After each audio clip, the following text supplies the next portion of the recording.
All right, I can see a few people. Frank, I'm on my phone. I'm having problems with the computer joining, so this is going to be a little bit challenging. I'm going to try to log in on a different phone, but so let's just give me one minute, and we'll get started in just a second here.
All right, let's go ahead and start it. I've got my laptop open, and I'm going to try to do it from the phone and the laptop over here.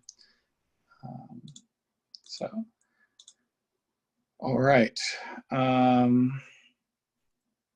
perfect. I want to just make sure everybody's here. So we've got Dawn, Terry, Maggie, Dorothy, Jeff, and is Mariana on here? Yeah, there's Mariana. Okay, perfect. All right, so, and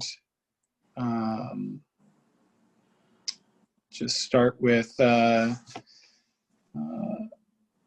announcement of, we'll reconvene, announcement of reportable actions. There was none in closed session.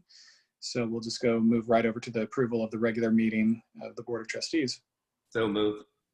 Second. Okay, motion by Trustee Lindley, second by Trustee Edgar. All those in favor, we have to do a roll call vote. Student Trustee Toscano. Aye. Trustee Battenfeld. Aye. Trustee Edgar. Aye. Trustee Fishman. Aye. Trustee Cundy. Aye. Trustee Lindley. Aye. Trustee Martinez. Aye. Trustee Burns. Aye. All right, approval of special meeting of the Board of Trustees minutes. Do I have a motion? So moved. So moved. Second. Second. Whatever you need. Okay, motion. I didn't follow that motion by Trustee Fishman and seconded by I think Trustee Cundy. Roll call vote. I moved it. Trustee Student trustee Toscano, Aye. trustee Battenfeld, Aye. trustee Edgar, Aye. trustee Fishman, Aye. trustee Cundy, Aye. trustee Linley, Aye. trustee Martinez, Aye. trustee Burns. Aye. All right. Public comments. I'm probably going to need some help with this one because I can't see on here. Do we have any, I don't know if we have any written public comments, Zara? I haven't received anything. Okay. President Burns. And for those that are in the meeting, if you use your raise the hand function, then we can allow you to speak under public comments.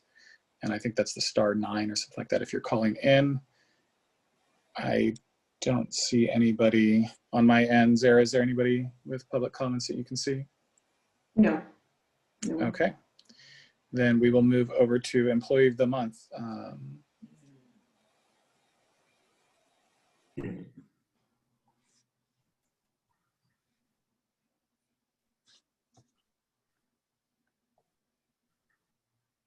Matt Pearson. Matt, are you the one presenting Employee of the Month?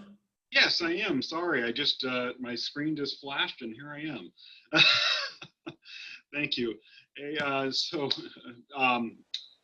President Burns and member of the Board of Trustees and Dr. Chung, I'm Matt Pearson. I'm the manager of Media Services at the Petaluma campus. And it's my honor to be able to present the October 2020 Employee of the Month to Joanne Gaglione.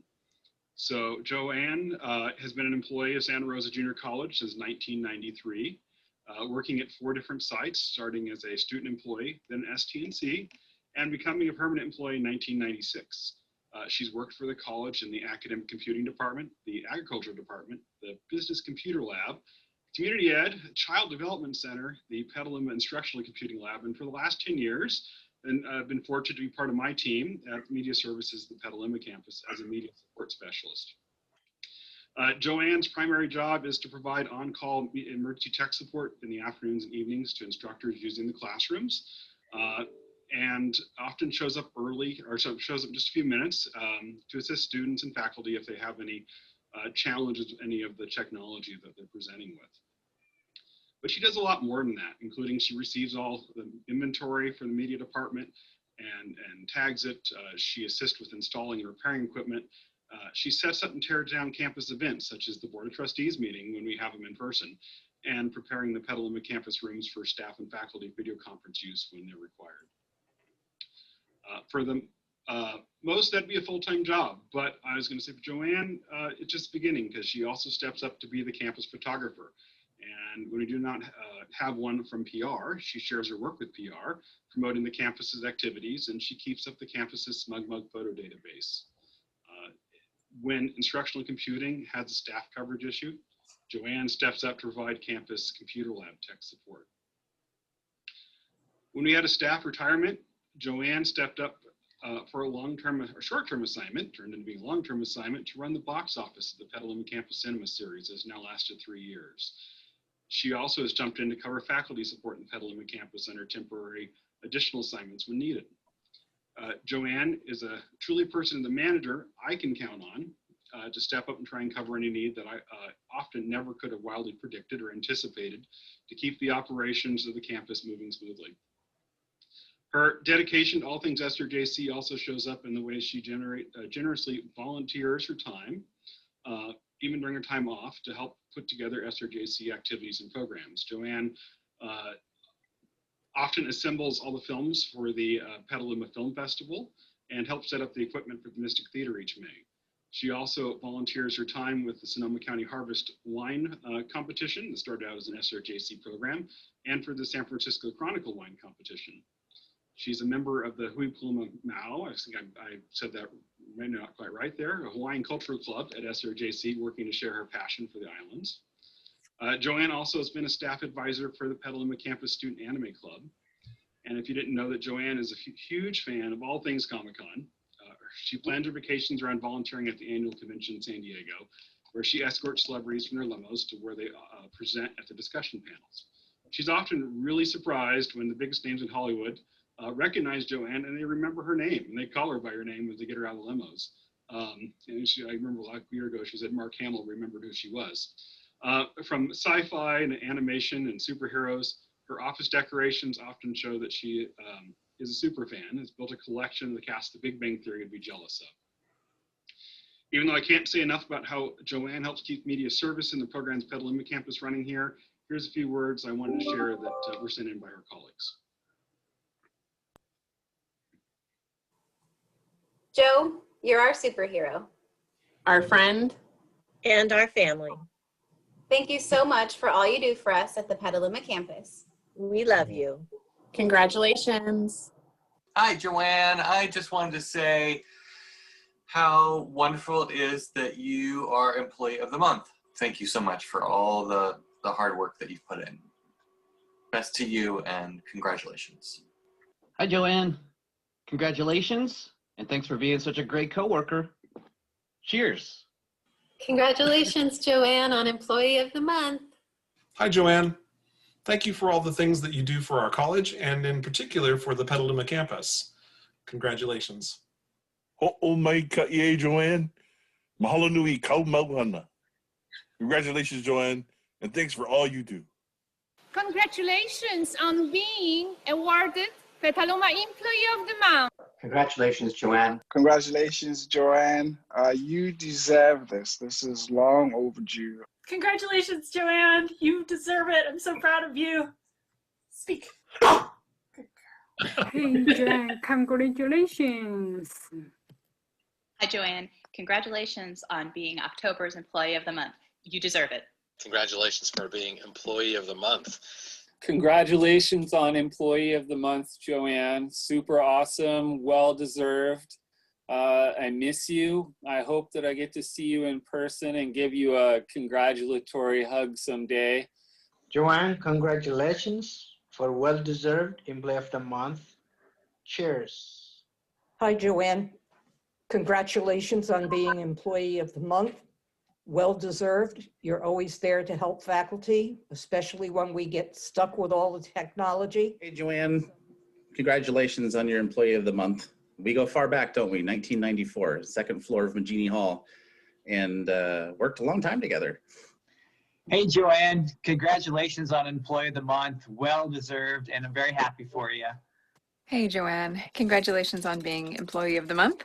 Congratulations on just being a great example of service to our district. Hey, Joanne, I just want to congratulate you on Employee of the Month. Congrats on this special acknowledgement, Joanne. You deserve it. Congratulations, Joanne. From one SRJC old timer to another. I remember meeting you when you were running the lab, the computer lab at Coddingtown Mall that SRJC had. And then got to work with you again when you came to Petaluma Media Services. You have helped so many students over the years, and this award is very well deserved. Hey, Joanne. Congratulations on being Employee of the Month for October.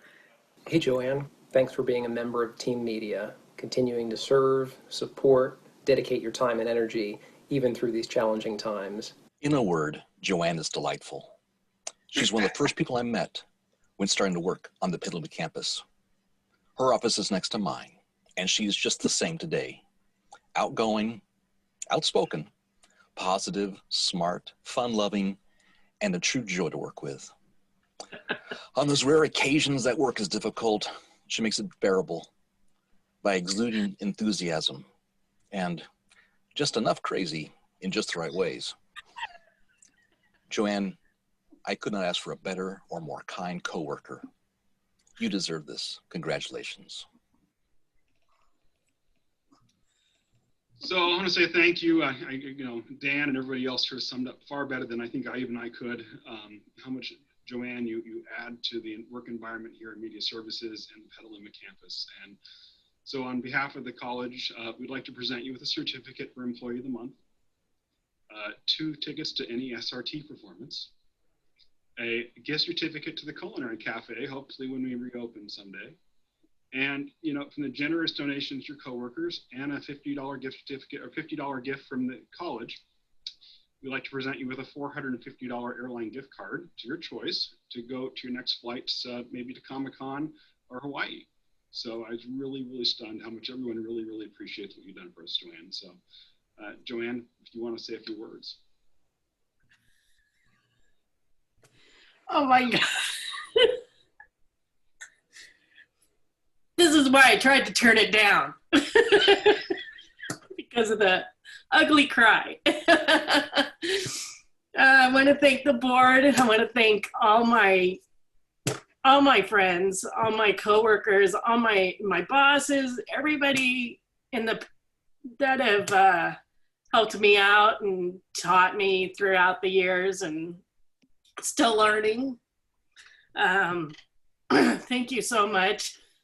And thank you, Matt, and for everything. And even when when I'm doing my little crazy, like Dan said, thought that was funny. I really enjoyed the video. It's awesome. And I can't wait to see you guys tomorrow. Thank you so much. And thank you, Dr. Chong, for everything too. I didn't write a speech. I'm sorry. I'm sorry. I'm just really nervous. Thank you, everybody, and I hope all this ends. I want to hug you all. Thank you.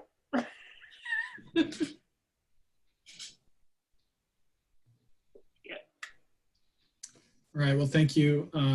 Thank you, Joanne. Thank you, everybody who participated in the Employee of the Month. And we will move on. Congratulations again, Joanne. All right, seems like I got my computer working, so I'm assuming everybody can hear me, right? Yeah, okay. All right, perfect. Let's move on to updates. So speaking first, we've got Trustee Lindley.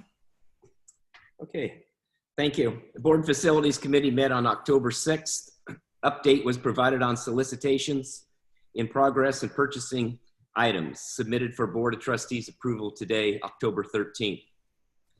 Jay Molyneux, Executive Director, SRJC Foundation, presented proposed spaces for naming and suggested associated donation levels for new athletic facilities in support of SRJC student athletes and programs. BFC agreed to submit this proposal for Board of Trustees approval today. Update on IT and media projects, FAC Ops, and major capital projects were provided. Highlights include IT is continuing to deploy image return laptops for staff, faculty, student, and student worker use in Santa Rosa and Petaluma. LED retrofit project is complete and punch list items are being addressed. Application for $1.3 million grant with the California Energy Commission has been submitted. Petaluma Science Edition is complete. Landscaping work will be completed by the end of October. Petaluma Student Life Project is progressing on schedule. Phase 2 of Busman Hall alterations will be completed at the end of December. CAD project is being rebid and final contract amount is anticipated by the end of October when construction can begin. Towser renovation design process will begin by the end of October. Lindley Center for STEM Education construction began with demolition of Shuha and Beck Halls. Campus-wide security project will kick off with site surveys over the next few weeks. And lastly, Doyle Library first floor improvement will be completed by October 26th. Thank you. That concludes my report. All right, thank you, Trustee Lindley. Next up is Dr. Chong. Thank you, President Burns, and good afternoon, everybody. First of all, I just want to thank everybody who was advising us during the glass fire. There's another horrific fire that I think impacted everyone in Sonoma County. I just want to really appreciate all of the emergency team that got together. You know, I think we made the right decision to close the campus for a week while people were being evacuated. And we're hoping again to, as we have these heat waves and high winds, to keep alert, and we will be alert if anything happens. Many of you know that there was a truck hits a power pole today near the campus, and power was on and off most of the day, and hopefully PG&E will be able to restore power starting tonight. This next week, the peer review team, the PRT, will be visiting us on October 19th. This is a team of external colleagues who are coming to the JC to help us with our enrollment management plan and also in giving us some advice about shared governance and civility. I look forward to having them come on board and for people to participate. And finally, I want to share some good news.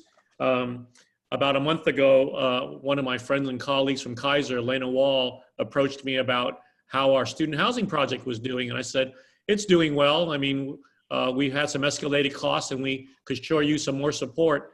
And she said, well, how about the idea of putting together a national proposal to Kaiser for $1 million to support and helping complete our housing project. And lo and behold, I got a call last week from Elena that we were awarded the $1 million. So we will be receiving $1 million from the Kaiser Foundation as a model project, and they're going to help us get over the top. And we're hopefully going to use this gift as a way to generate more gifts so that we can complete the student housing project and also be able to try to lower the rents for many of our students. I want to thank particularly Pedro Avila, Kate Jolly, Robert Effington, the three pillars of our housing project. Of course, Jay Molyneux and Brianna Basada for their help, as well as Aaron Bricker and Zara. So this was a team effort. It was a quick turnaround, and it's a happy ending. I really appreciate everybody's work. This housing project is going to take the whole village and all the resources to make it happen. And finally, I just encourage everybody to vote early, get your votes in. They count. Everything from our local elections to our trustees race to all the local initiatives, of course, on the national level. And that concludes my report. All right, thank you. Next up, we've got Serafin Fernandez. Good afternoon, President Burns, Board of Trustees, Dr. Chong, and esteemed SRJC community. Our capital projects team continued to safely move forward with all Measure H projects. Today, I am pleased to report that we have received approval from the State Chancellor's Office to move forward with the construction phase of the Lindley Center for STEM Education project. The notice to proceed with construction has been issued and Lathrop Construction is mobilizing on site.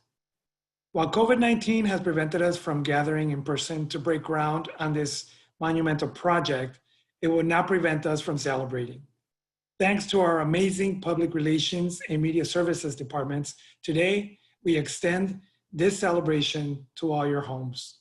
For the next few minutes, please sit back, relax, and celebrate the groundbreaking ceremony of the Lindley Center for STEM Education.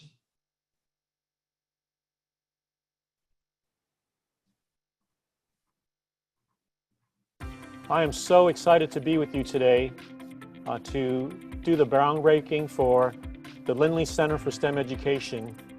This building is going to represent the hallmark building for the Measure H $410 million bond. I can't tell you how excited I am. This building is going to be named after Terry Lindley. Terry is a friend and a colleague of mine, a board member for over 25 years, and I can't think of a better or more deserving person than for this building to be named after Terry Lindley. What a unique time in the junior college history. While we might not be able to be here physically, I'm still delighted to be able to bring this joyous moment to everybody in a virtual sense. I'm here on the junior college campus on a beautiful day at the groundbreaking of the Lindley Center for STEM Education. It's been quite a process to get here, but it's going to be a magnificent building once it's completed. It's going to be incorporating as much sustainability efforts as possible with connecting to our new geothermal plant to save on energy. We're going to be incorporating drought-resistant landscaping throughout to kind of unify the science quad area. I'm a transfer student at Santa Rosa Junior College, and I am majoring in mechanical engineering. Before coming to SRJC, I initially planned on going to a 4-year university, but Darcy Rosales, the MESA program manager, and my father convinced me to take advantage of the vast opportunities that are offered here at SRJC. My amazing experience at SRJC was defined by its supportive faculty who wish the best for their students. I have been truly grateful to have access to instructors who can provide knowledge and strategies that will help me succeed in their class. MESA's inclusive learning environment allowed me to connect with individuals who share the same goals in transferring to a 4-year institution. For my case, I plan to transfer to UC Berkeley in the next year in the fall.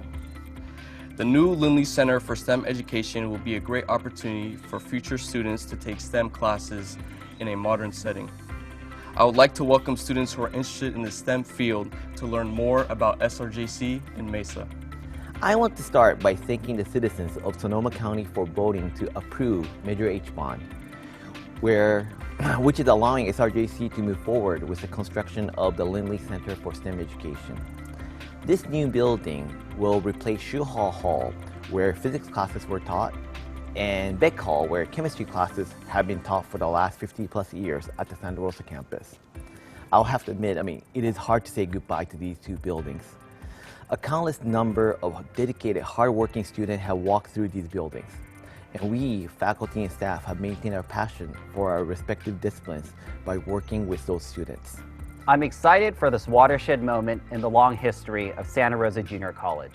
Thanks to the generosity of Sonoma County in approving Measure H, we're about to break ground on the W. Terry Lindley Center for STEM Education, a 3-story, 105,000 square foot building dedicated to preparing students in science, technology, engineering, and mathematics for jobs of the future. SRJC has an over 100-year tradition of preparing students in STEM fields, whether for direct job placement or transfer to 4-year institutions such as UC Berkeley and Sonoma State. The new Lindley Center for STEM Education will continue on this legacy. Placing science on display was core to the design plans. With this new building, there will be a collaborative, project-based, hands-on learning space in full view, along with multiple student study spaces. The STEM Success Center sits at the central intersection of the building to provide academic support. The MESA program comes home, being fully integrated with STEM to continue their mission of helping underrepresented students transfer to 4-year institutions. And all of this is topped with a terrace that will overlook a brand new STEM quad that's redesigned to connect the outside classroom with the indoor classroom. Science is about moving forward, reinventing, and never standing still. I'm excited for the future SRJC students who will be able to tinker, learn, and transform in the new space, who will feed their curiosity and answer tomorrow's questions. On behalf of all the faculty and staff of STEM, we look forward to opening our doors to this new innovative chapter in SRJC's history in 2023. Hello, I'm Sue Nelson, and I'm a member of the Measure H Citizens Bond Oversight Committee, and it's a privilege for me to be here today representing our committee. I want to begin by thanking the residents of Sonoma County for your support of Measure H and for your ongoing support of so many different efforts of the Santa Rosa Junior College over the years. This STEM facility is the single biggest project that will receive funding by the Measure H program.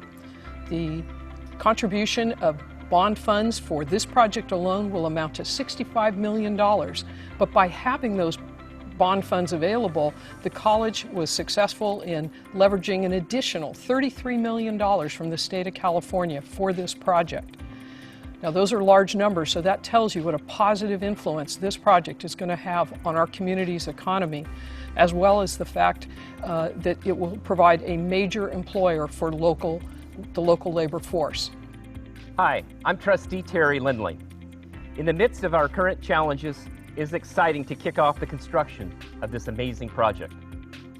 As we look into the future, it's also important that we honor the past, including former trustees W.W. Schuha and George N. Beck. The two buildings named after them have welcomed a multitude of STEM students over the decades, many of whom went on to successful careers in these fields. We will continue to honor the legacies of W.W. Schuha and George Enbeck by carrying their names into portions of the new building. As a proud graduate of Santa Rosa Junior College and longtime member of the Board of Trustees, I thank the voters of Sonoma County for supporting the Measure H campaign, which is allowing Santa Rosa Junior College to improve its facilities in order to continue providing stellar academic programs to our very deserving students. I am truly humbled to have the new building named the Lindley Center for STEM Education. I look forward to a successful construction project and invite all of you to join us for the grand opening in August of 2023. Thank you.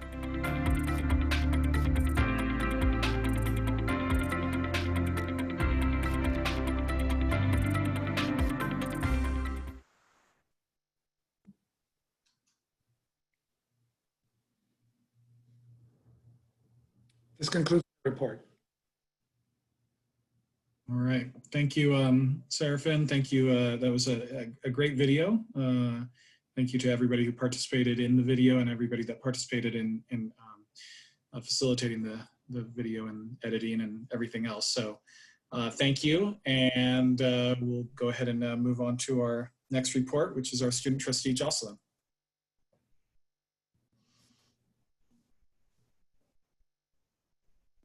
I was in the middle of a bike. Give me 1 second.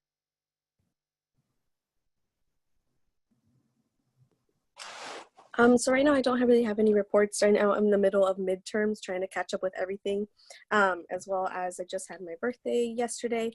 So we're just taking it a little easy this week. I missed last month's meeting with Dr. Chong. I know we have a meeting scheduled for tomorrow. So I'll get more information on everything for next meeting, okay? Perfect. All right. Well, happy belated birthday and happy birthday. Good luck on the midterms. Happy birthday. Thank you. Thank you, everyone. All right, on to other board members. Is there any other comments from any other board members?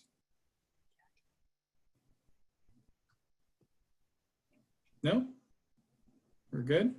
All right, then let's go ahead and move over to reports. And first up, I've got Julie Thompson. Thank you. Okay. Board President Burns, members of the board, Dr. Chong, and college community, I am pleased to have this opportunity to report on the Senate's work. In response to the Black Student Union demands, the Senate has partnered with Dr. Saldana Talley in convening a task force to develop Black Studies and Ethnic Studies majors or programs.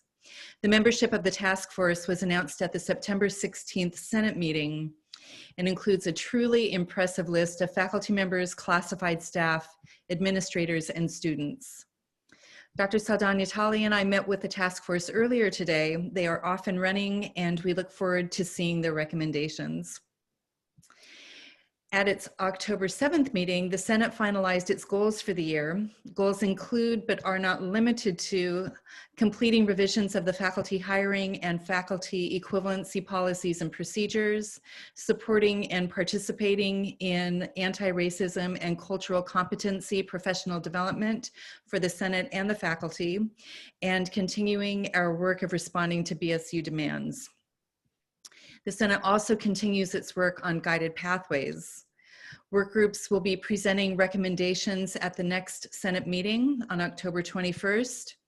The work groups have focused their efforts on 4 areas that respond to student need: scheduling and mapping, academic supports, introduction to college, and website redesign. The work groups have worked both independently and collaboratively, and in the home stretch, they have worked hard to prioritize recommendations that will complement one another and that place equity and student achievement at the center of their recommendations. As always, we invite you to join our Senate meetings. Senate Vice President Ann Donegan and I are partnering with the co-chairs of the Department Chairs Council and AFA leadership to prepare for the PERT team's visit next Monday. We appreciate the opportunity to participate. In these conversations, I will continue to advocate for placing in the hands of the Senate and the faculty that committee work which is germane to the Senate's and the faculty's areas of responsibility. Governance systems that protect and support the faculty's role in academic and faculty professional matters, make better use of the faculty's expertise and talents, which in turn yields better educational experiences for our students and ensures the college's reputation. I am grateful that members of the administration are partnering with us in placing faculty work in faculty hands, that they, quote, have our back, and are making clear and public statements in support of the Senate's purview and the roles of the faculty. We have a considerable ways to go in this regard, and addressing our committee system represents an opportunity to make more progress. But that we have made progress in the last 2 years is evidence that we are leaving behind the ineffective and confused structures that diminished the faculty role and, to my mind, thereby adversely affected the college. I am hopeful and even optimistic that our continued work to remedy our unwieldy and outsized shared governance structure will move us further in positive direction so that we have a system that by design takes full advantage of the faculty's expertise. I believe that progress in this area will also help to reduce conflict at the college, as all members of our community will, over time, develop a better understanding of the faculty's roles and not misconstrue our efforts to defend our purview as our being uncollegial or uncivil. To that end, when meeting with the PERT team, I will be a strong advocate for a committee system that respects the Senate's areas of responsibility and the faculty's roles. Again, thank you to Dr. Chong and his cabinet for ensuring that the Senate will be heard during the upcoming visits from the PERT team. This concludes my report. Thank you. All right. Thank you, Julie. And let's go over to Kathy Mathis. Good afternoon, President Burns, Board Trustees, Dr. Chong, and fellow colleagues. Actually, before I give my report, Dr. Chong, that was amazing news to hear about Kaiser and our the student housing. This is over the top. Just to hear this news is wonderful.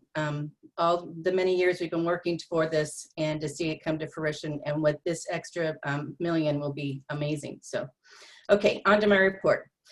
Another crazy month in our county and college, and our classified professionals kept going and stepped up despite the craziness. Our regularly scheduled meeting on October 2nd was canceled because of the fires, but we met last Friday on October 9th to brainstorm on how to keep supporting enthusiasm and community building with our classified professionals and the wider college community.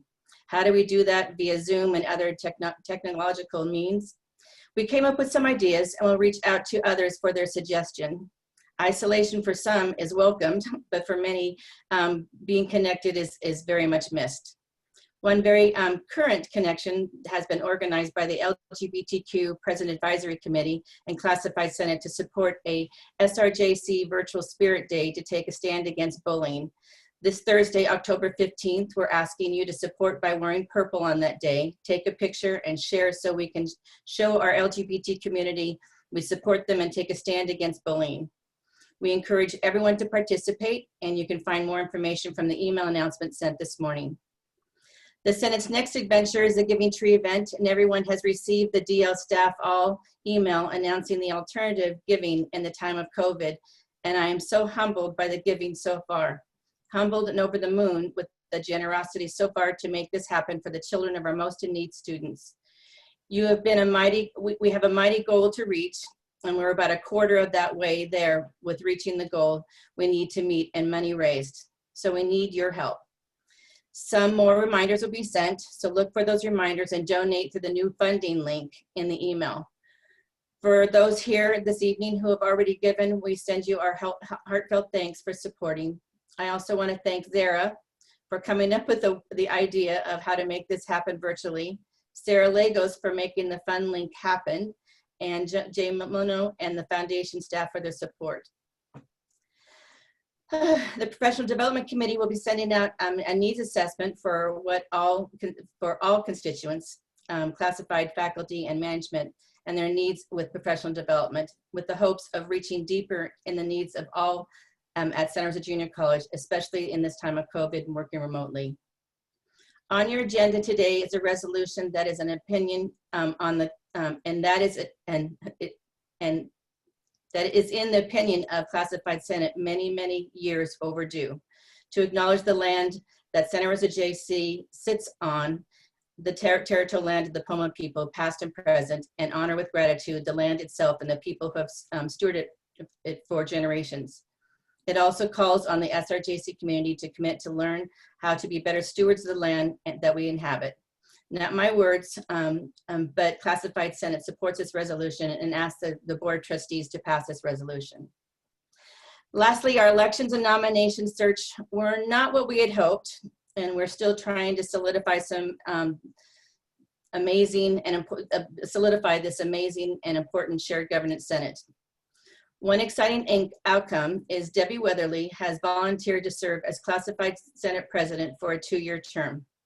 On Friday, we swore her in, and she's now officially the president. Many of you remember this amazing woman who served for many years previously as Classified Senate President and then went on to serve as Classified Senate President for the entire state 4CS Classified Senate. Can I see an ASL show of applause, please, that she is doing this? So this will be my last report as Classified Senate President. I want to thank everyone who has supported me and the Senate during my time as President before and currently as the interim. I have enjoyed my time with you and all that you do to make this college a great community. That concludes my report, and I wish everyone to stay healthy. But now that I've introduced Debbie Weatherly, she would like to offer a few short words as the new president. Thank you and welcome, Debbie. Thank you very much. I'm hoping you can hear me. But good afternoon, President Burns, Board of Trustees, Dr. Chong, and our esteemed colleagues.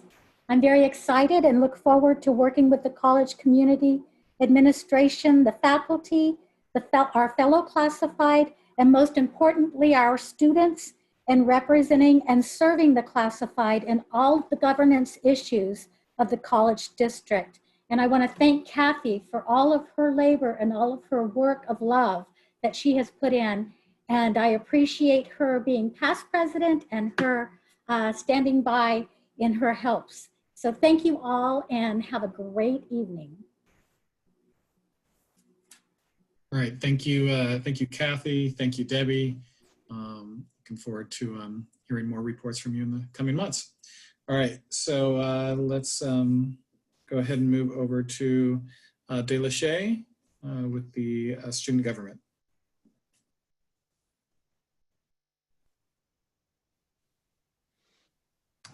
Thank you, President Burns and members of the board, Dr. Chong, members of the community. Thank you for your time.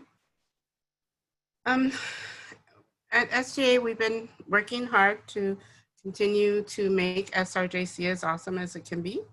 It's been challenging with the fires and of course with COVID, but I feel that through the adversity, we have become more resilient. And I feel that after the week off, we came back renewed. I'm very grateful for the hardworking assembly members that we have. They're working really hard, and the exceptional advisors that work tirelessly to complete our campus through Zoom, which I'm sure we all know that is a task within its own. I feel that in unity, we are going to enhance our students' experience this year, and I'm looking forward in our success this year. We've gotten many reports, everything from food distributions to surveys. We're working on a survey that we're going to send out to all of the students to get some feedback on how we can better their experience here at SRJC, and what they want from student government and what they need so that we can be a better SGA. I've also reached out to the Chamber of Commerce, both, all of them, the Black Chamber of Commerce, the Latin Chamber of Commerce, to work with our club card. In collaboration with them, perhaps we can make our club card more meaningful for the students by getting discounts on services and food, and thus helping the local economy as well. So that should be a win-win situation. One of the things that I put on my agenda every week is to work with Zachary, our advisory, advisor, to start learning more about Robert's rules. I would like our assembly members to walk out knowing a lot about Robert's rules so they can continue that experience onward. And I definitely want to say that SGA definitely endorses Measure O. I'm going to encourage everyone to vote, vote, vote, vote, vote. We've also been putting out flyers in the Fairfax and on our SRJC app that tells about our position, tells when our office hours are, so that we can also communicate more with the students. I'm really into hearing all the students' voices and getting their inputs with our SGA. Our VP of Health has had many events to report that are really cool. And we've been having some mixers to kind of dull this experience of being online. This has been not so easy for the students. I've been reaching out to all the campuses besides Petaluma, the Southwest and Shones Farm, and even the police district, so that we can have some more representation as assembly members. We've gotten a couple new assembly members from DRD and from BSU, and I just look forward from having some more, even from all of the learning centers, the learning communities, and definitely looking forward to having some cadets on board as well. Most of the meetings that we had scheduled as far as committees and meetings went, unfortunately, was during the week of the fires where we were off. So we've had to reschedule meetings. I have a meeting with Dr. Chong on November 2nd, but I was able to still meet with the accreditation committee so that we can get on board and get the accreditation for our school going. And today I had the warmest experience of meeting with the task force today on what we're going to do for Black ethnic studies. That was very interesting and very moving, extremely moving. It was, it's a great group. I see this is really going to happen. It's pretty neat. We also had Indigenous Day, and I was really happy that we had Indigenous Day and not Columbus Day. So I hope that that will continue forever. And we also have a new VP of Finance, which is our past president, Evelyn Navarro. I'm sure some of you guys are familiar with her. We're very happy to have Evelyn on board. She's already working really hard, which is really good because out of my report, the one concern that I do have is for our budget. But we're on it. We're going to see how we're going to balance it, and hopefully even have some fundraising events coming so that we can start bringing in some income and not always take. And so, yeah, that's my report. Thank you. All right, thank you, Delashay. And we'll move over to Sean Martin for our next report. Thank you, President Burns, trustees, President Chong, colleagues, and other members of the community. Today, I'll be speaking a bit about the law as it pertains to faculty purview over the mandatory scope of bargaining. Specifically, I wish to address the nexus of law with local processes through which faculty purview is either manifested or undermined. AFA's intent is to facilitate the changes necessary to build a more harmonious, productive, and responsive institution that is better able to pursue the values and goals entailed in our public mission. Adherence to the law will greatly enhance our capacity to address the myriad challenges we face by providing a solid and shared basis from which we may proceed. But also, AFA has an obligation to the law. If we fail in our responsibilities to uphold and defend the legal rights of our members, we're liable, both as an organization and as individuals. AFA has become keenly aware of a perception that faculty purview generally and labor law in particular are somehow hostile to efforts to bring positive change. These perceptions reflect the experience of people working in a system that has, for some time, failed to incorporate processes that align with the law. As a result, efforts by AFA to demand such alignment are misconstrued by well-intentioned individuals as obstructionist or otherwise antagonistic to good ideas. My hope is to gradually put these anxieties to rest by clarifying the law and providing examples of how adherence to law will help, not frustrate, efforts to improve our institution. I'll start with some basics. AFA's purview is grounded in the Educational Employment Relations Act, or the EERA. This act grants AFA the role of exclusive bargaining agent on all matters relating to wages, hours of employment, and other terms of conditions of employment. The scope of representation covered by the EERA is interpreted through the binding precedent of the Public Employee Relations Board, or PERB. PERB case history enumerates hundreds of specific topics that fall within the mandatory scope of representation through its published decisions. In other words, the scope of representation and AFA's role as the exclusive bargaining agent is far wider than most assume. This scope has been established for good and wise reasons over decades of careful deliberation and attention to relevant evidence. And this scope is balanced with the established legal purview of other stakeholders who also have a legal responsibility to their constituents. All of this can be daunting to a person who has not spent years exploring the topic, but the effort to comprehend the legal landscape is well worth it, as adherence to the law is a necessary condition for developing a shared understanding. The problem at SRJC, which is hardly unique in this regard, is that our committee structures that collectively fall under the umbrella of the term shared governance have never been consciously developed with the law in mind. As a result of decades of organic development, we have a wide array of conflicting or redundant committees, councils, task forces, and work groups that are composed of members and given charges that are in conflict with the law. This system encourages well-intentioned participants to engage in work that is not properly theirs to do, leads to decisions that undermine the legal purview of others, and as a result contributes to a divisive and contentious culture. Even when good ideas emerge from such a system, those ideas are often stultified, causing delays in implementation, interconstituent suspicion, and wasted resources. When people are working within the law, not only can good work be done, but it can be done faster and in a more collegial manner that generates buy-in from the stakeholders. In recent instances, working with our partners on the district negotiations team, we've been able to redirect efforts that originated in an improper manner to the appropriate venue.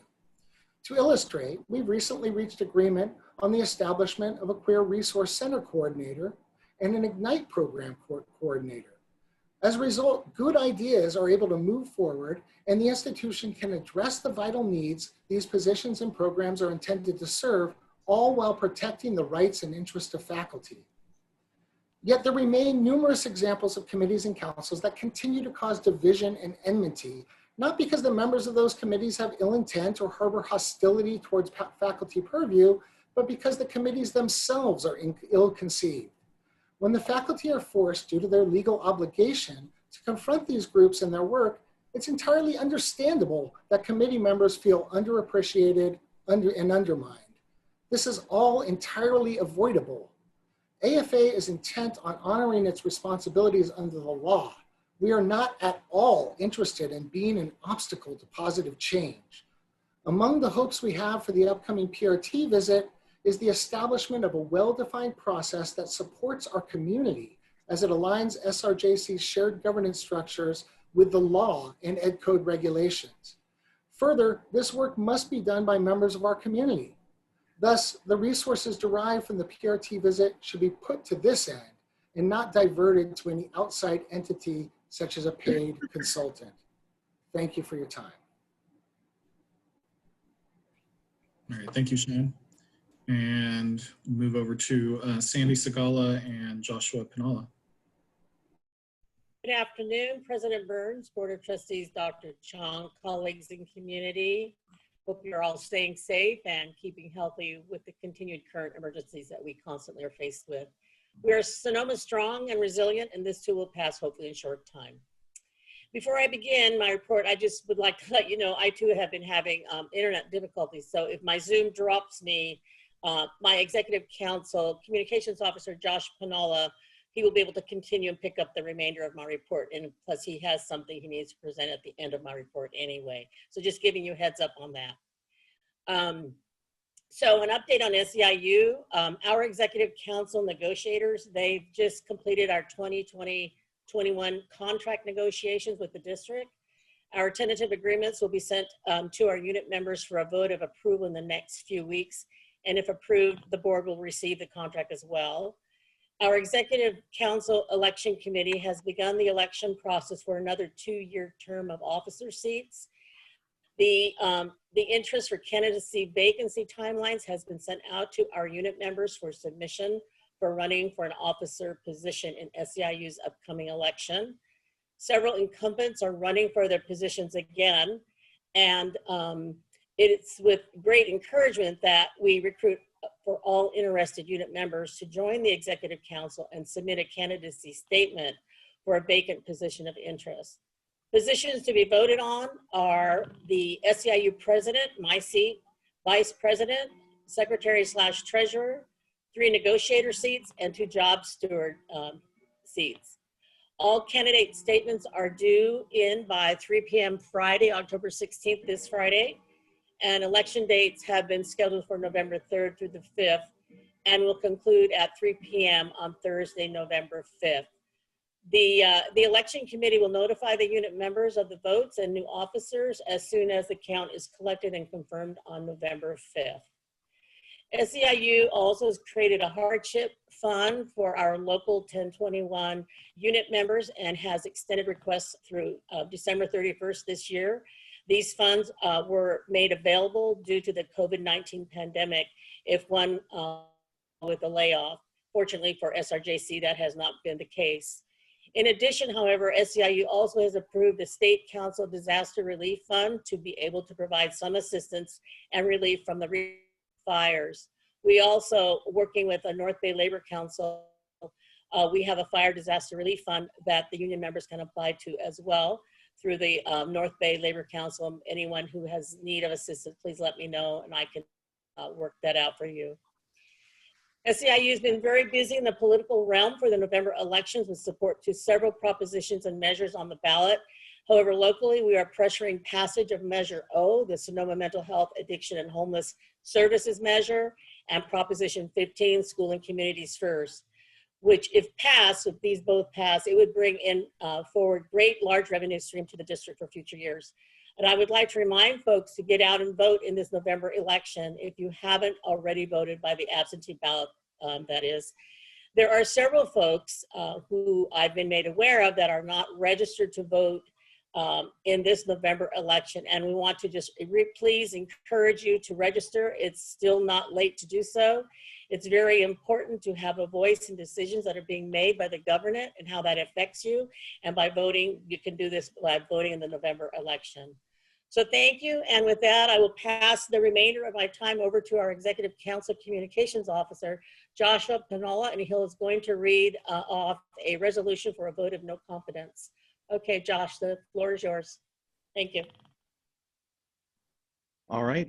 Hello, Board Trustees, Dr. Chong, and college community. Thank you for your time. I'm here on behalf of the SEIU Santa Rosa Junior College chapter to present the following resolution approved by our body on September 10th, 2020. In an attempt to keep things brief and allow your meeting to continue, I will summarize the whereas portion of the resolution, but I will read out the resolves in their entirety. A copy of the full resolution will be submitted to the board along with the SEIU President's Report. With elections coming up soon, we felt that this resolution was important to write alongside our endorsements so that the public better understood our position. The following is a resolution for a vote of no confidence in Trustee Don Edgar. Whereas the district's board of trustees have the power and responsibility to discharge any duty upon the district and act as a committee of the whole in final consideration of all matters within the district. Whereas the State Bar of California imposed discipline onto Trustee Don Edgar, making him ineligible to practice law due to misappropriation of his client's funds. Whereas the district's Board of Trustees meeting held on March 10th, 2020, the BOT passed a motion of censure on Trustee Donald Edgar, citing the State Bar misconduct and persistent sleeping and inattention at board meetings. And whereas the Santa Rosa Junior College chapter of SEIU has the duty to represent classified employees at SRJC in improving our status and resolving the social and health problems of our community, has not endorsed Trustee Donald Edgar and therefore will not have the support of a large part of the campus community. Now therefore be it resolved by the SRJC chapter of SEIU, Local 1021, Resolved that the SRJC chapter SEIU 21 issue a vote of no confidence in Trustee Edgar. Resolved that the SRJC chapter of SEIU Local 1021 demands Trustee Edgar's immediate resignation. Resolved that the SRJC chapter of SEIU Local 1021 demands Trustee Edgar's immediate withdrawal from his candidacy in the upcoming Board of Trustee election. The foregoing resolution was introduced, moved for its adoption, seconded, and approved by unanimous vote on September 10th, 2020. And with that, our presentation has concluded. I hope you all have a productive rest of your meeting, and I thank you once more. All right, thank you, Sandy. Thank you, Joshua, for the presentation. And with that, we will move on to Kim Starkey. Thank you. Good afternoon, Board President Burns, trustees, Dr. Chong, colleagues, and college community. The management team is honored to acknowledge the recent accomplishment of the district in obtaining the Title V Hispanic Serving Institute Lanzamiento Initiative Grant, which had so many stakeholders throughout its development that it was truly a cross-campus collaboration. The initiative will strengthen our institution in serving the Latinx population as well as all students. It is a 5-year, $2.8 million award from the U.S. Department of Education with $492,766 allocated in the initial grant year. The name of the initiative bears significance. Lanzamiento is a Spanish word meaning launch or propel, applied here to symbolize institutional transformation for more equitable launching. Lanzamiento toward bold educational outcomes for our Latinx students. When Lanzamiento is fully implemented, it will address the institutional challenges that are current roadblocks to success for Latinx students at SRJC.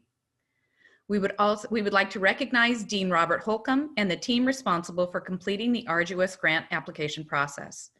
The many hours spent preparing the application for submittal paid off in a big way for the students of our district. Congratulations and kudos to a job well done. The management team would also like to recognize our soon-to-be retired Nancy Miller. Nancy played a key role in securing the grant for the construction trades building. Through her leadership and determination, the adult education program has grown exponentially. The resources and support that her program has provided for students has been life-changing for many. We will miss you, Nancy. Thank you for being a champion for the students your program serves. This fall, the Management Liaison Group is looking forward to supporting the district in 2 activities, including the upcoming Partnership Resource Team visit to provide insight and views on shared governance, enrollment management, and collegiality, as well as volunteering for various roles in the Accreditation Standards Committee.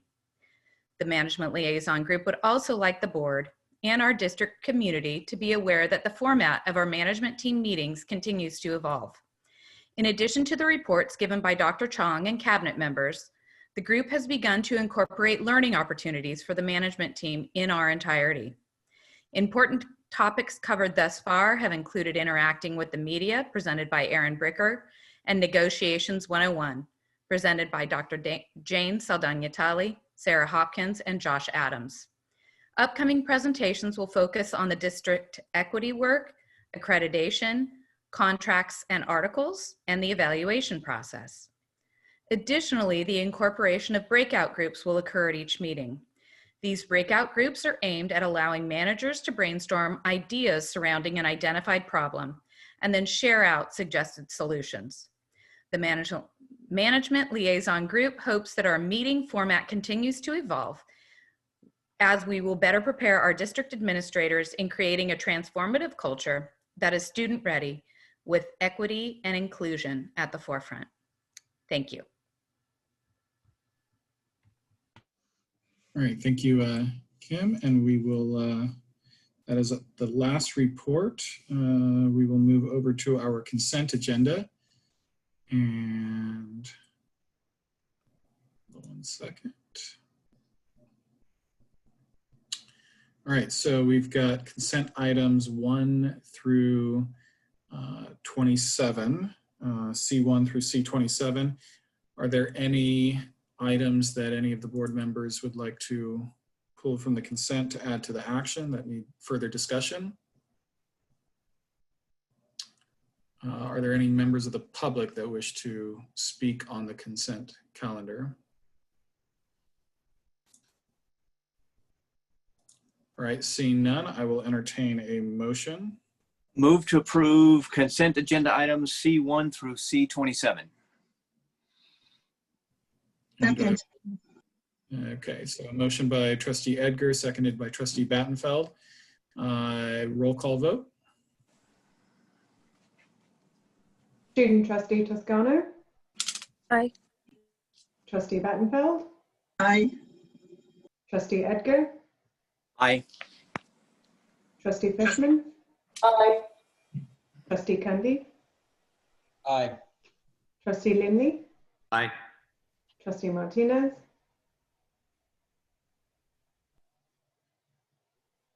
Aye. Trustee Burns. Aye. All right, perfect. Consent calendar agenda passes unanimously. And we'll move on to our action agenda. We've got D1 personnel actions, October 13th, 2020. Do I have a motion? So move. Second. A motion by trustee Lindley, seconded by trustee Fishman. Any members of the public wish to speak on this? All right, seeing none. Any board members? Any discussion? All right, roll call vote. Student trustee Toscano. Aye. Trustee Battenfeld. Aye. Trustee Edgar. Aye. Trustee Fishman. Aye. Trustee Cundy. Aye. Trustee Lindley. Aye.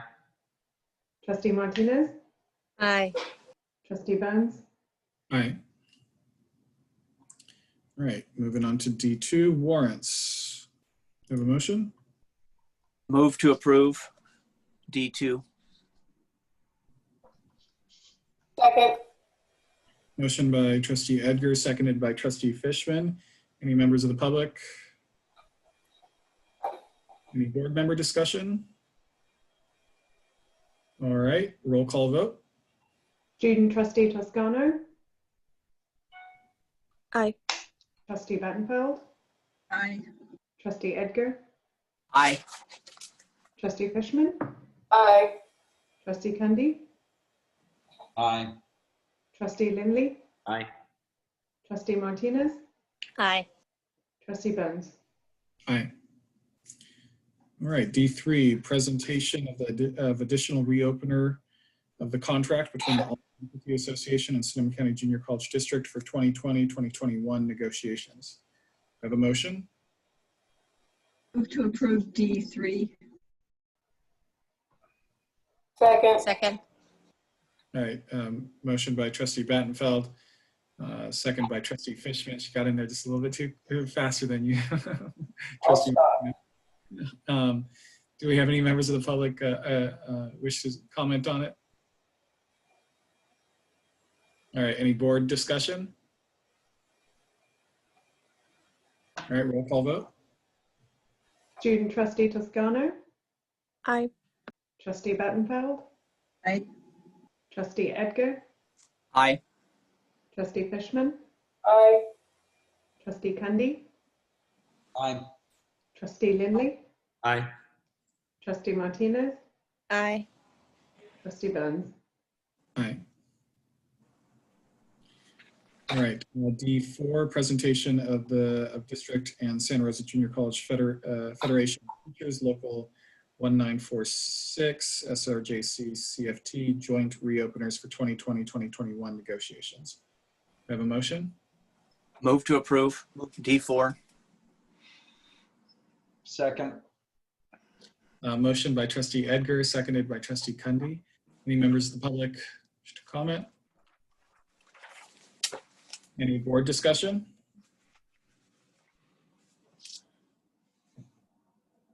Roll call vote. Student trustee Toscano. Aye. Trustee Battenfeld. Aye. Trustee Edgar, Aye. Trustee Fishman, Aye. Trustee Kundy, Aye. Trustee Lindley, Aye. Trustee Martinez, Aye. Trustee Burns. Aye. Resolution 26-20 changes to the adopted budget. On the motion? Move for approval. Second. Motion by Trustee Kundy, seconded by Trustee Martinez. Any members of the public wish to comment? Any board member comments? All right, roll call vote. Student Trustee Toscano, Aye. Trustee Bentenfeld, Aye. Trustee Edgar, Aye. Trustee Fishman, Aye. Trustee Kundy, Aye. Trustee Lindley, Aye. Trustee Martinez, Aye. Trustee Burns. Aye. All right, resolution 26-20 in the matter of eliminating certain positions in the classified service and the positions on the management team. Do I have a motion? Move to approve D6. Second. All right, motion by Trustee Edgar, seconded by Trustee Fishman. Any members of the public? Any board member discussion? All right, roll call vote. Student Trustee Toscano, Aye. Trustee Bentenfeld, Aye. Trustee Edgar, Aye. Trustee Fishman, Aye. Trustee Kundy, Aye. Trustee Lindley, Aye. Trustee Martinez, Aye. Trustee Burns. Aye. And D7, resolution 28-20, 2020 undocumented student action week. Do I have a motion? Motion. Second. Motion by Trustee Martinez, seconded by Trustee Fishman. I believe Pedro is going to speak on this, so I'll turn it over to Vice President Pedro Avila. Thank you. Good afternoon, President Burns, members of the board, Dr. Chong, and college community. This is a resolution that we bring to the board every year to acknowledge our undocumented students and to formally recognize the Undocumented Student Action Week, which is scheduled to take place next week. SRJC serves over 1,700 undocumented students. I just want to take a moment to acknowledge that during this pandemic, many of our students, many of our undocumented students and their families have become essential workers, putting themselves at risk. And as you know, many of these families do not have access to adequate healthcare. I do want to recognize our Student Health Services Department for deciding back in March, when the pandemic first started, to extend health services and psych services to our non-credit and our Southwest Center students without requiring a health fee. There was no hesitation, and it was the right thing to do. I also want to thank our foundation for their support in helping us provide $1,000 emergency grants to undocumented students who were not eligible to receive federal emergency grants from the government. I want to thank our Dream Center, our partner Vidas, who's providing a lot of meeting with their students, providing them with legal services, our HAIR program, our EOPS program, for all the support they provide our undocumented and migrant students. I also want to give a special thanks to Mecha and to all the staff members who are working and are helping to organize our annual undocumented student conference that will take place next week. And thank you, board members, Dr. Chong, and everyone for your dedication and support to our undocumented students. Lastly, I want to invite everyone to participate in next week's statewide and local Undocumented Student Week of Action events aimed at creating awareness and informing us on how best to support undocumented students. You will all get an announcement tomorrow with the list of events. Thank you. Thank you, Pedro. Any members of the public wish to comment on it? All right, board discussion. Any board members?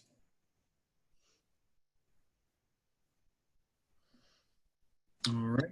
I'll just say, yeah, I'm echo what Pedro mentioned. I just want to, again, recognizing our undocumented students and I want to thank them. They are in a different situation than a lot of our students, and their struggles are real. And so whatever we can do as a board, as a district, to support our undocumented students, I encourage fellow board members and the entire administration and college community to do so.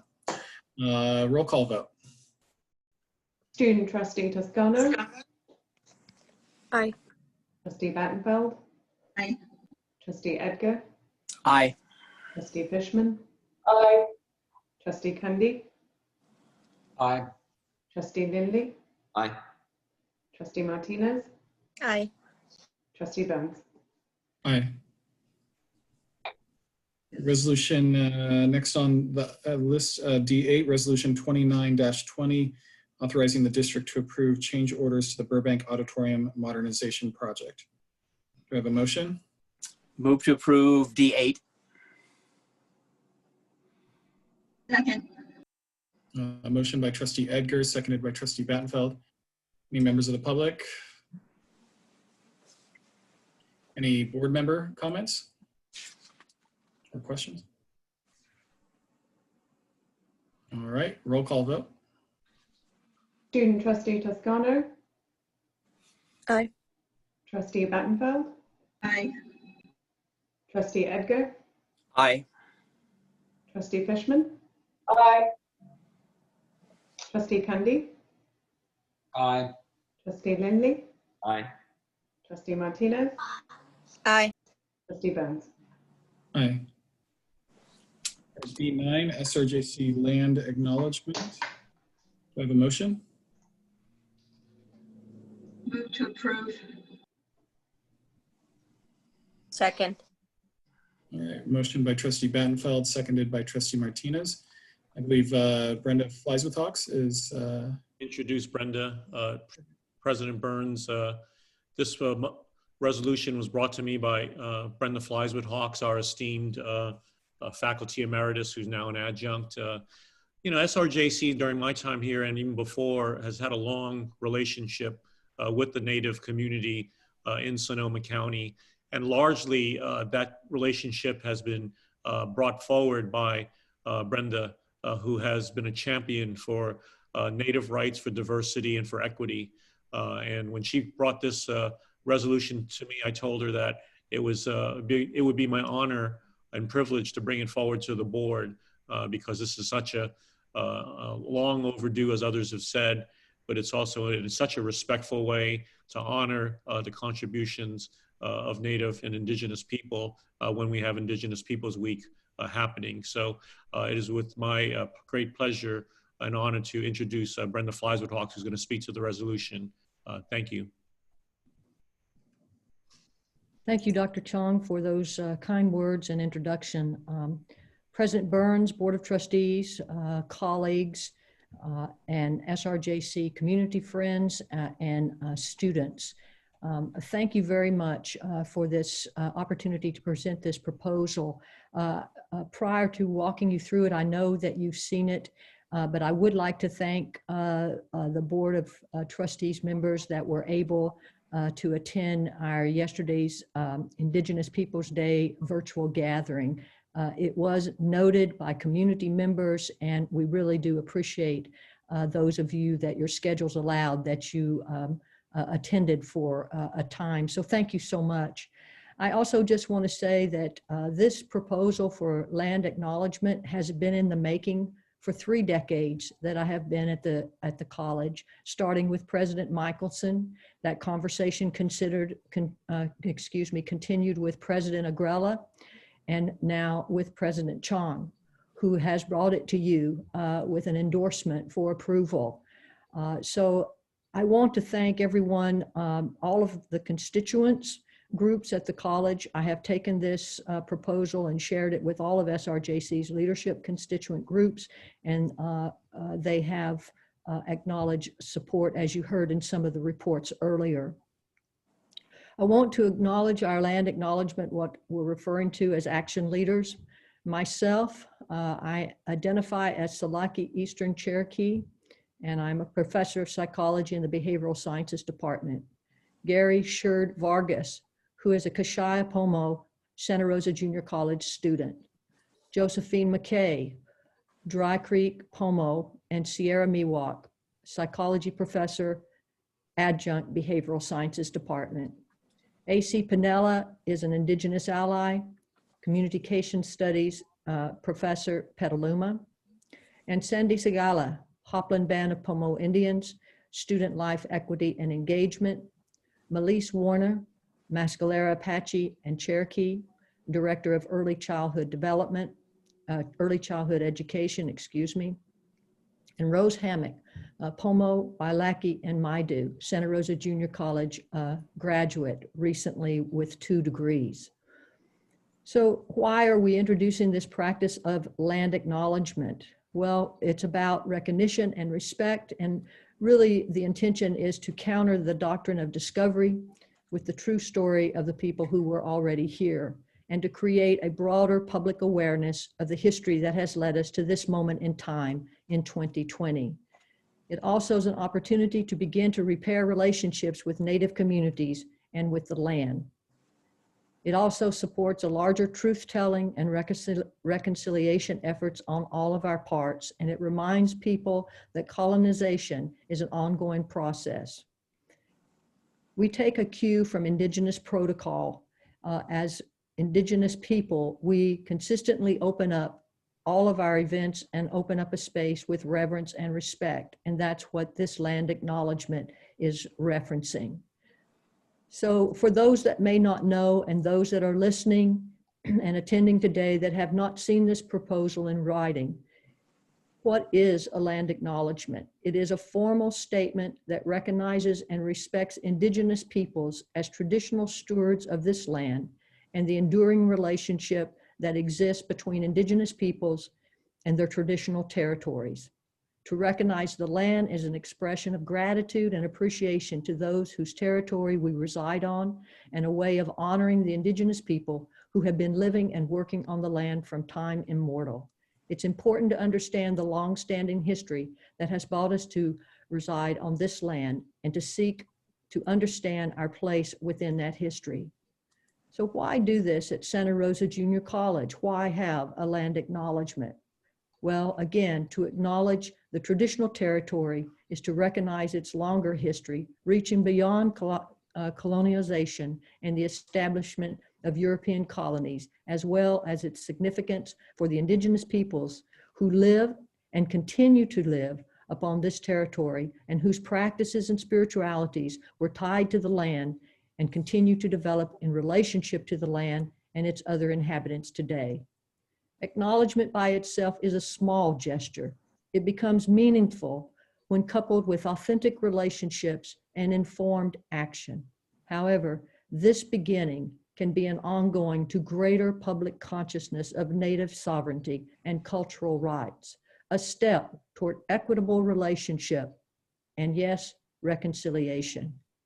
Acknowledgement is a simple, powerful way of showing respect and a step toward correcting the stories and practices that erase Indigenous peoples' history and culture, and toward inviting and honoring the truth. So now I would like to read, with that introduction, I would like to read our proposed land acknowledgement statement. We acknowledge that we gather at Santa Rosa Junior College on the territorial, traditional land of the Pomo people, past and present, and honor with gratitude the land itself and the people who have stewarded it throughout the generations. This land acknowledgement calls us to commit to continuing to learn how to be better stewards of the land that we inhabit. We recognize that every member of the Santa Rosa Junior College community has benefited and continues to benefit from the use and occupation of this land since the institution's founding in 1919. Consistent with our values of community and diversity, we have a responsibility to acknowledge and make visible the college's relationship to Native peoples. By offering this land acknowledgement, we affirm Indigenous sovereignty and will work to hold Santa Rosa Junior College more accountable to the needs of American Indian and Indigenous peoples. And with that, we have a commitment to the land acknowledgement as a step toward honoring the truth and achieving healing and reconciliation, Santa Rosa Junior College commits to open all public events and gatherings with a statement acknowledging the traditional Pomo lands on which we stand. It further commits to support faculty in exercising the option to incorporate a statement into instructional syllabi. Such statements become truly meaningful when coupled with authentic relationships and sustained commitment. We therefore commit to move beyond words into programs and actions that fully embody a commitment to Indigenous rights and cultural equity. This statement was developed in partnership with local Indigenous peoples and is a living document. Yatwi, Wado, we thank you. I've added a statement here at the end. Some folks have said, do we have to read the entire statement, Brenda, each time if this is approved when opening any event or space? That's an option. One could do that. But I've given examples. It can be just one sentence, and that's what I wanted the Board of Trustees to understand as you consider approval. So for example, one could just simply say when opening an event or a space up for a gathering, this event is taking place on the territorial traditional land of Pomo people. Or one might say, we are gathered together today on the occupied territory of Pomo people who have stewarded the land for generations. Thank you again, President Burns and Board of Trustees, for hearing this proposal, and we request your approval. Thank you, Brenda. With that, I'll ask if there's any members of the public who wish to speak on this. All right, seeing none, any board members have any comments or questions? I just want to say thank you to Brenda for all of that work, because I know even in the process of doing that work, it's a healing process, and also to bring us some much needed education as a board, especially in these times. And I'm very grateful that I've been in spaces where we've been able to do that, and being surrounded by other elders, more than anything, who's shown us the way to be able to do that. And being respectful of the spaces that we are part of. So thank you so much to you and all of the rest who put this together for us. Because like I said, I know it's a very, it's a process. It's an emotional process to come forward with it. Thank you. Thank you, Trustee Martinez. Any other members of the board? I would just echo the same thing that Trustee Martinez. I just want to thank Brenda for all of the work that you've put in. Thank you for the years of your experience and knowledge for the college, and continuing to bring that forward, even in your retirement. And so I thank you. With that, we will go ahead and do a roll call vote. Student Trustee Toscano. Aye. Trustee Bettenfeld. Aye. Trustee Edgar. Aye. Trustee Fishman. Aye. Trustee Cundy. Aye. Trustee Lindley. Aye. Trustee Martinez. Aye. Trustee Burns. All right, thank you. Passes unanimously. Thank you very much, President Burns, and thank you again. You've made history today, and I know that all across Indian country, especially here in Sonoma County and far-reaching into Mendocino and Napa, we thank you. You've done a great thing today. So thank you for your time, and have a good evening. Thank you. All right, next up is D10, naming opportunities for SRJC athletics facilities. Do I have a motion? Move for approval. Second. Motion by Trustee Lindley, seconded by Trustee Edgar. Any members of the public wish to speak on this? Any board member questions or discussion? I do have just a question, and Frank, if you might be able to answer. I'm just curious, the naming opportunities, because these are opportunities that we're approving, and then the foundation will be the ones that solicit, and then do they approve the names as well? So You're muted, Frank, so unmute yourself. Yeah, that's an excellent question, President Burns. Any proposal for naming will come to the board for approval.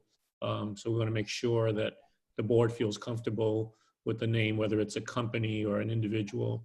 So it will come to the board for deliberation. Okay, perfect. Yeah, I just wanted to make sure that, especially in the times that we're in, there's all across the country, there's things that come up with names and all of that. And I want to make sure that we don't head down a path that we can't unbury ourselves from. All right, any other questions or discussion? Right. Yeah, I had one. Yeah, Jay presented this from the foundation, presented this to us at the board facilities meeting last week. And Frank, correct me if I'm wrong, I want to say it was 2.5 million would be raised with this naming opportunities.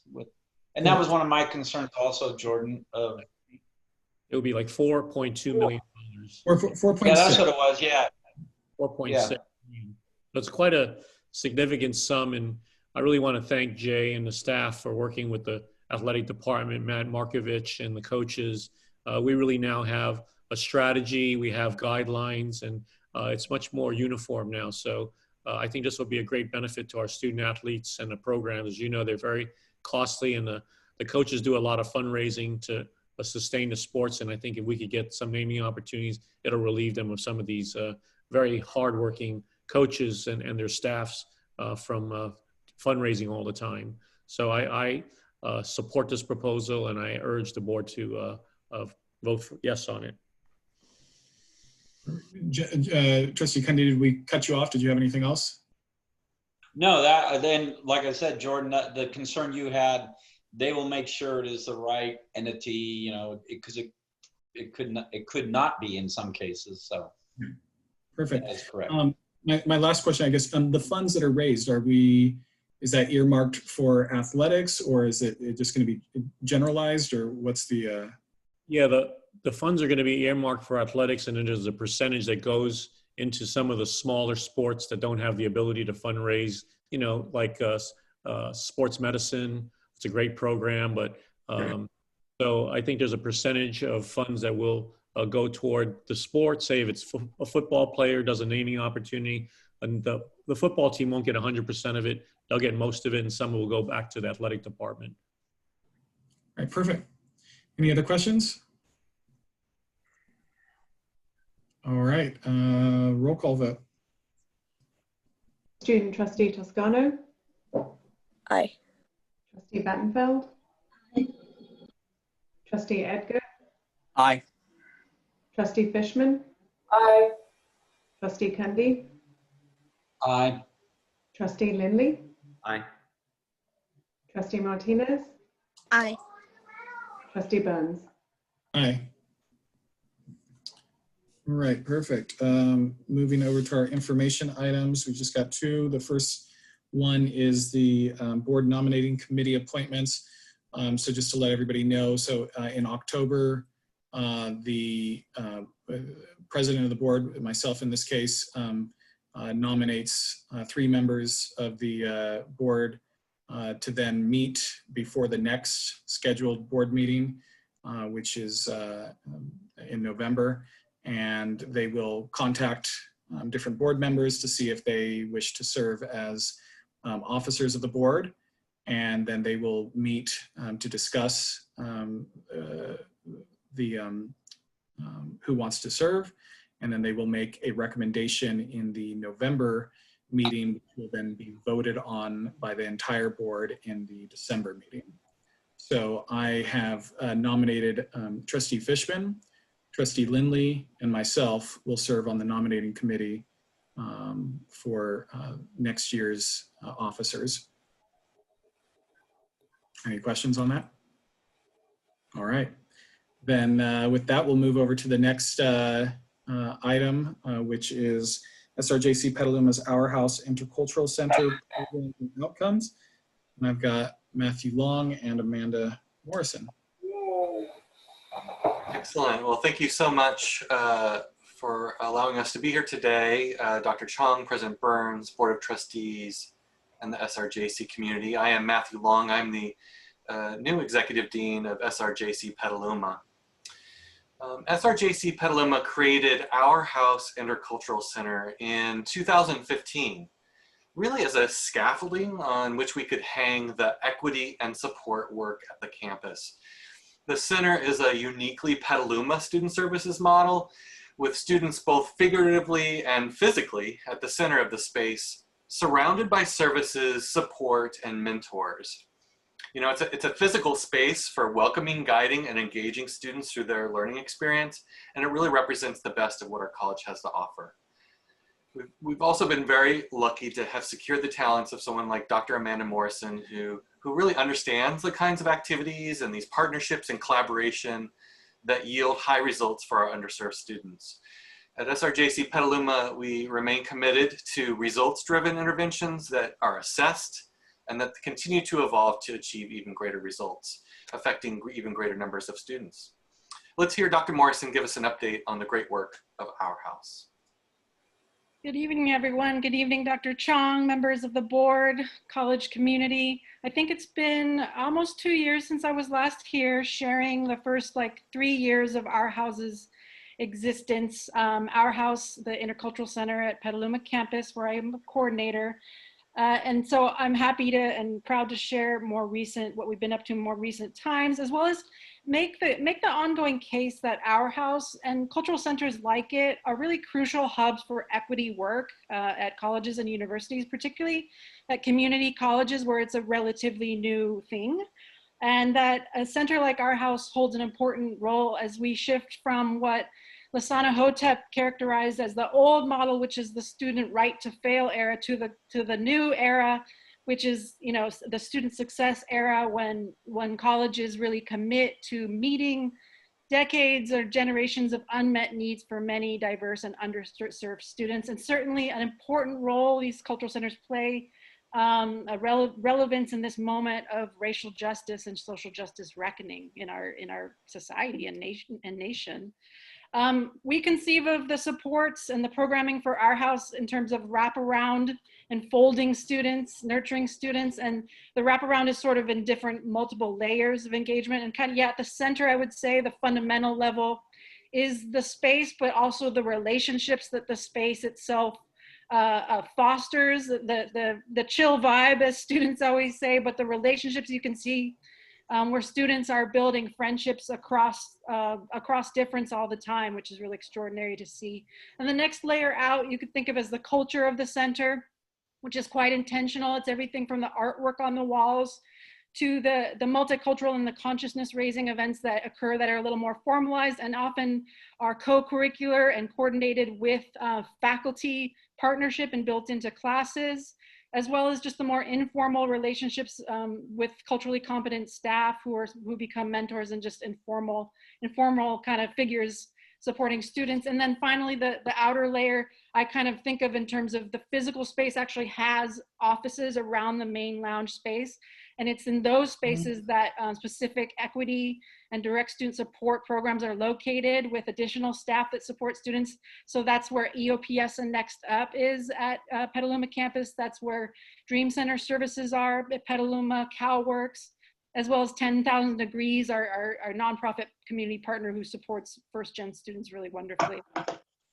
Another part of the culture of Our House is, like Dr. Long said, an attending to data and to outcomes and to assessment. So one thing I can share that is really encouraging and has stayed consistent across the years is persistence rates for students.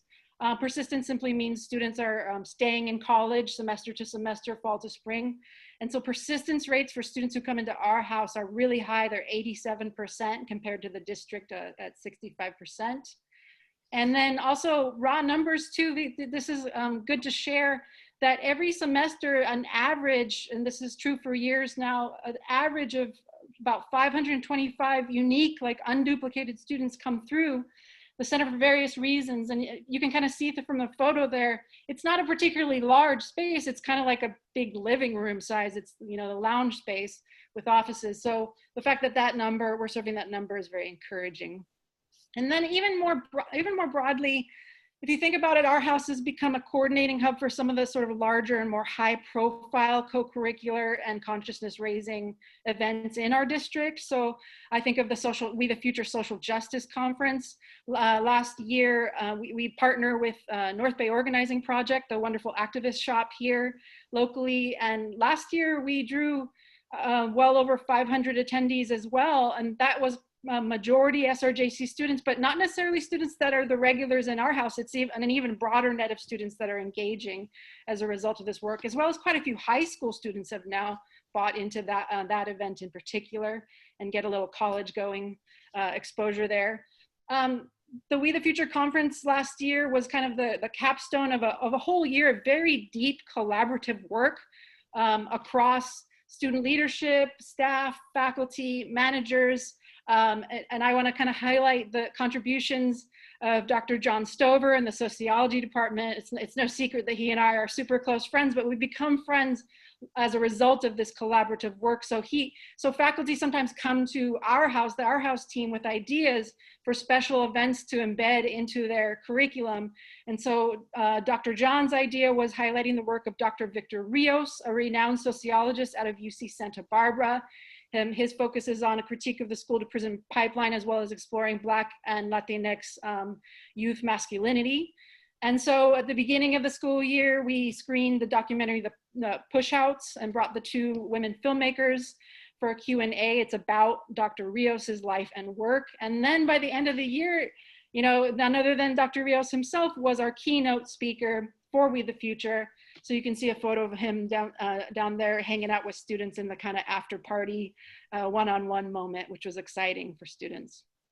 I also want to highlight another faculty partner. There's many, but give props to the work that Laura Larque in our history department has done to build the culture of the center with her wonderful talks on Mesoamerican and Mexicano and Chicano culture.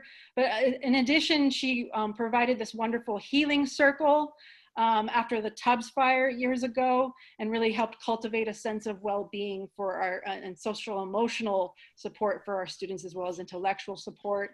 And then similarly, sometimes it's student leaders who we partner with to have these special engagement consciousness raising moments. So Rose Hammock, who Dr. Flies-with-Hawks mentioned, is just now graduating and transferring. Our student leader, who is Pomo Wailaki Maidu Indian, she has led wonderful workshops as well as healing practices for our campus as well more recently. Now, since the college closed down, what does a cultural center look like when we don't actually have this physical space?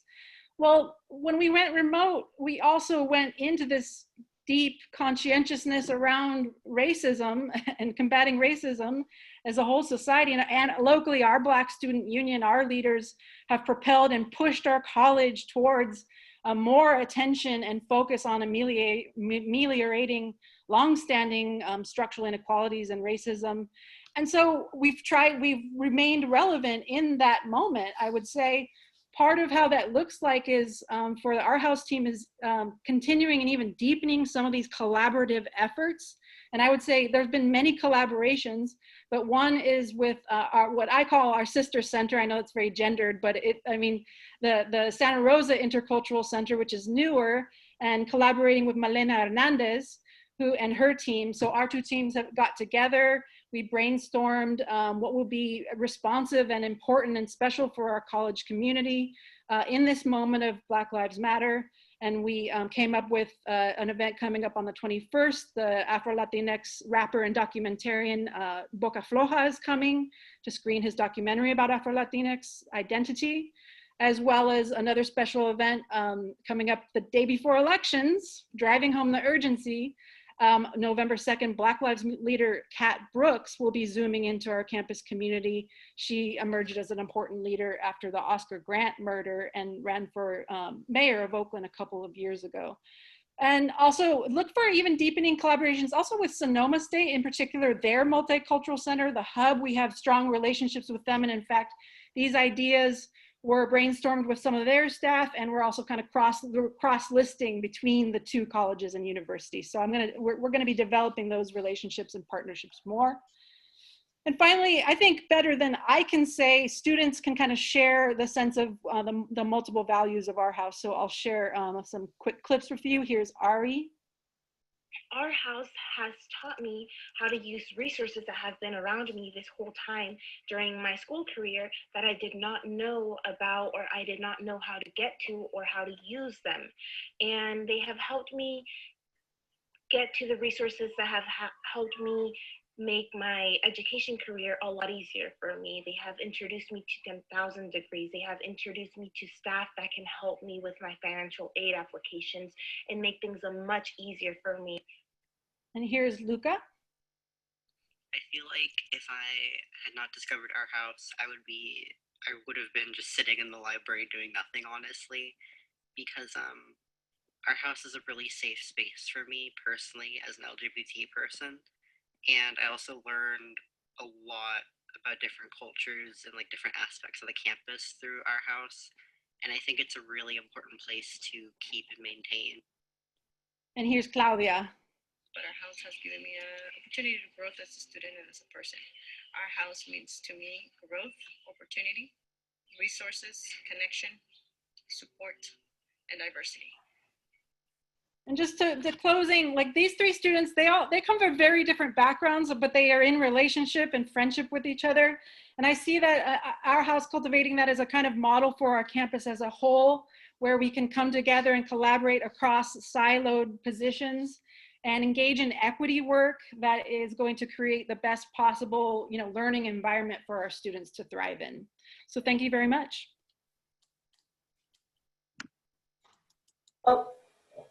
Can I say something? Yes, you can, Trustee Fisher. Well, I'm going to quote Amanda, just because you covered a lot of wonderful territory. And one of the things about our house that I've been able to visit numerous times that I think sort of speaks to the guts of what happens there is that, and I think I'm quoting you correctly, Amanda, it builds relationships across differences. And to me, that's what's magical about this place. And I've watched it work, and thank you very much. And that's all. Any other questions or comments from the board? I just want to thank Amanda for her dedication to our house and to the Petaluma campus, and she's really become a leader in the equity and diversity movement at the college. And just kudos. I've attended as many of the conferences as you've had, and they just continue to grow. And I think the growth is really as a result of great programming, but also it fills the need and a void that young people want in the community, a sense of belonging. And that's what I think Petaluma is really small, intimate, and a sense of belonging that is really hard to replicate at a bigger campus like Santa Rosa. So thank you, Amanda, for your good work. Yeah, I would just say the same thing. Thank you, Amanda. Thank you, Matthew. Thank you to the Petaluma campus, and everything that great things are happening. So yeah, thank you again. And any other comments before we adjourn? All right, thank you, everybody, and we'll see you next month. Don't forget to vote. It's coming up here quick, so make sure you fill out your ballot and get it in. And with that, I will adjourn the meeting. Thank you.